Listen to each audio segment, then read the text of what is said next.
Five mistakes to avoid when applying to clinical psychology school. If you are applying to clinical psychology school this season, whether it's a PhD program or a PsyD program, then I'm gonna give you my best 5 mistakes to avoid when applying to clinical psychology school. So without further ado, let's go ahead and jump right into the video.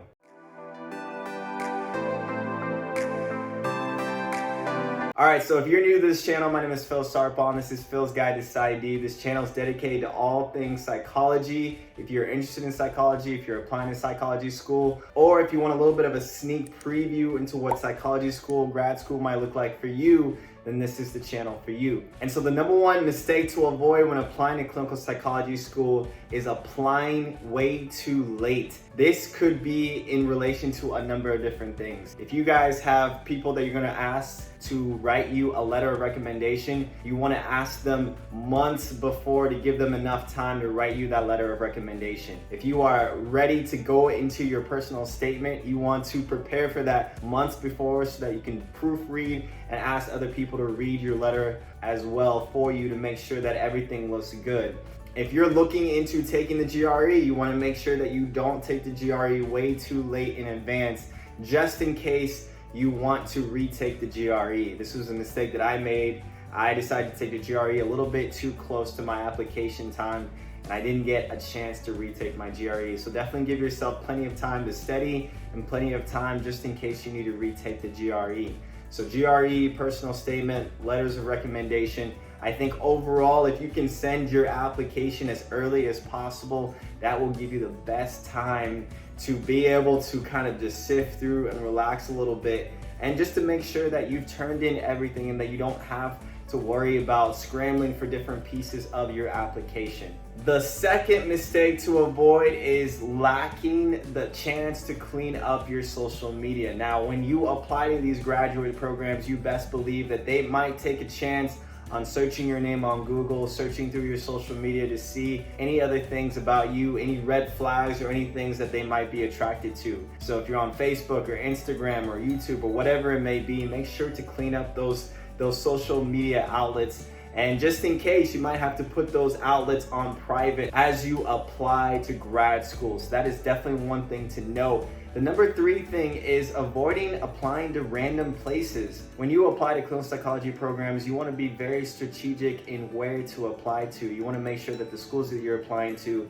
that you have a great chance of applying to those schools. And sometimes that means really researching the schools in terms of their mission statement to figure out what they're about, researching the professors and faculty members that go to that school in terms of collaborating with the research, researching everything you can about that school, and making sure that when you put in that application fee, you are putting that application fee not for waste, but for something that you feel like you could really connect with this school if they choose to accept you. And that means that you're doing your homework. That means you might be doing an Excel sheet to kind of organize yourself and organize all of the schools that you're going to apply to. And as you choose those programs, if they do choose to give you an interview, at least you know something about them. At least you know a little bit of who they are and what you can bring to that interview in terms of showing your genuine and authentic interest to that school. All right, guys, so number 4, the 4th thing that you should avoid is avoid not having a plan, whether or not you get accepted into the program or you get rejected. So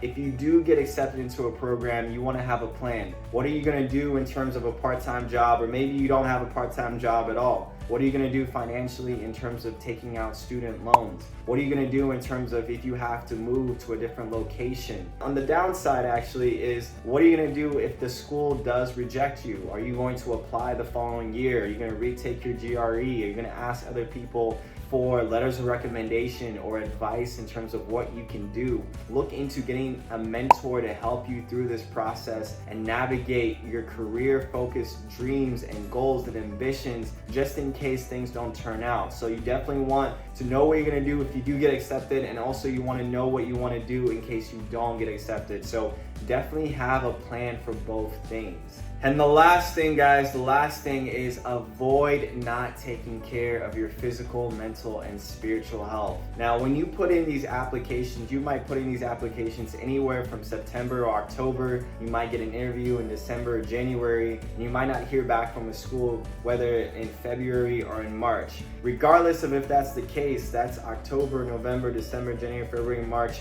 potentially April, 6 months that you are basically just applying to this school and waiting for an acceptance rate. That is half the year. And so that is a long time. That's a long time to wait. And so this is definitely not a race. This is definitely a marathon. And throughout this marathon, you want to make sure that you're taking care of yourself. You want to make sure that you're taking care of your mental health, your spiritual health, that you're getting enough sleep, that you're exercising, that you're taking care of your nutrition, because especially when you get to that interview day, if you do get an interview, you want to be in your top shape. You want to be ready to go. You want to be mentally prepared for that interview, as well as you want to be spiritually prepared for the new journey that you're about to embark on if you do get accepted or if you don't get accepted. And so that is something to avoid. Avoid not taking care of yourself throughout this whole process. Remember that self-care is definitely important, and especially in relation to clinical psychology, that is part of the profession. All right, guys, so those are the 5 mistakes to avoid. I hope that helps. Good luck to everyone that is applying to clinical psychology programs